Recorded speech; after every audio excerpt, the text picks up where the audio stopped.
H1B visa की fees $1000 से $1,00,000 कर कर डोनाल्ड ट्रंप ने अपने पैर पे कुल्हाड़ी मारी है। सिंपल सी बात है। अभी तक आप लोगों को बताया गया होगा कि भारत के नुकसान ही नुकसान है, लेकिन मैं आपको बताता हूँ कि भारत के फ़ायदे क्या-क्या हैं। अमेरिका की टेक कंपनीज़ अब स्टार्ट करेंगी प्रोजेक्ट को ऑफशोर करना, यानी अमेरिका से हटा के वो भारत को प्रोजेक्ट भेजेंगी, क्योंकि भारत में टैलेंट की कमी नहीं है। आपको पता होगा 71% H1B वीज़ा भारत के नागरिकों के लगते हैं अमेरिका में, यानी जो भारत का टैलेंट है वो अमेरिका जाता है काम करने के लिए। अब अमेरिका की कंपनीज़ क्या करेंगी, प्रोजेक्ट भारत भेजेंगी और वो प्रोजेक्ट जो है भारत के लोग करेंगे। इससे होगा क्या, अब मान लिया एक प्रोजेक्ट गूगल का आया इन्फोसिस के पास, उस प्रोजेक्ट को करने के लिए इन्फोसिस भारत में हायरिंग करना स्टार्ट करेगी, यानी भारत में नौकरियां बढ़ना स्टार्ट हो जाएंगी। जब नौकरी बढ़ना स्टार्ट हो जाएंगी तो भारत के जो बंदे हैं वो सरकार को टैक्स देंगे, उन टैक्स से इंडिया की इकोनॉमी ग्रोथ होगी। समझ रहे हो आप? तो ये फ़ायदा है।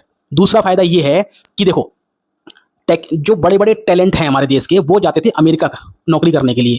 क्यों जाते थे? क्योंकि वहाँ पर पे आउट ज़्यादा होता था, भाई वहाँ के हिसाब से होगा, और भारत में उन्हें पैसा मिलेगा नहीं। अब वो क्या करेंगे, या तो वो 80 लाख रुपए जमा करते हैं H1B वीज़ा फीस के, या भाई वो भारत में नौकरी कर लें।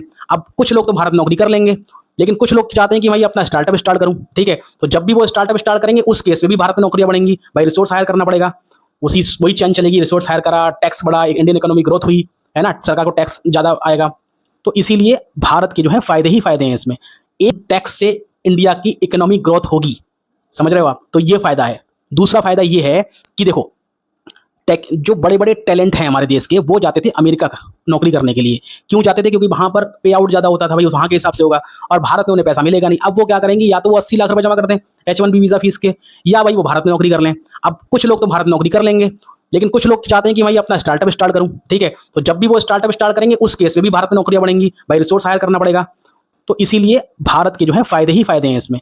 एक नुकसान ये हो सकता है कि भैया वो लोग जो अमेरिका जाना चाहते हैं, उनको इंडिविजुअल रूप से जो है 80 लाख रुपए देने पड़ेंगे, तब जा सकते हैं। नहीं जाना चाहते हैं तो वही भारत में नौकरी कर लें। समझ रहे हो? तो डोनाल्ड ट्रंप ने जो ये कर रहा है ना, वो अमेरिका के लोगों के लिए कर रहा है।